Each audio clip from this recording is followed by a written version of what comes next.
তুমি আমার imo number block করে দিছো কে? আরে তোমার ইমো নাম্বার তো আমার বউ চিনে, কোন ফোন দিয়া বহ, এটা দেখলে তো আবার কি না কি মনে করবো, এর লিগে ব্লক করে রাখছি। আরে তুমি কেন যে বাড়ির পাশে বিয়া করতে গেলা? তুমি যদি দূরে বিয়া করতা তোমার বউ আমার নাম্বারও চিনতো না, ব্লক করা রাখতো না। ভাবি, বাড়ির পাশে বিয়া করে কি ঠকাতে ঠকছি।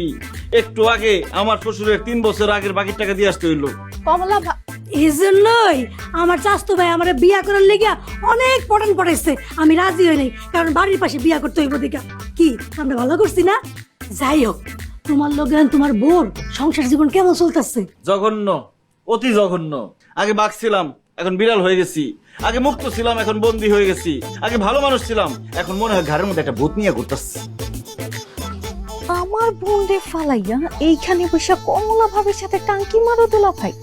দাঁড়াও, এক্ষুনি গিয়া আপার কাছে সব বইলা তোমারে বাস ডলা খাওয়াইতেছি।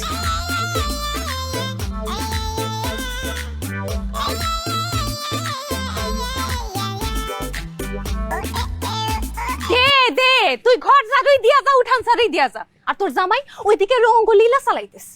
কি কস? আমার জামাই কই কি করতেছে? তোর জামাই কমলা ভাবির ঘরে বসে কমলা ভাবির সাথে কথা কইতেছে। কমলা ভাবির জামাই থাকে বিদেশে, একটা জোয়ান পোলার এসে ঘরে নিয়ে কি কথা কয় তুই কি বুঝছস না? যা এক্ষুনি যা, যে তোর জামাই কানটারে ধরে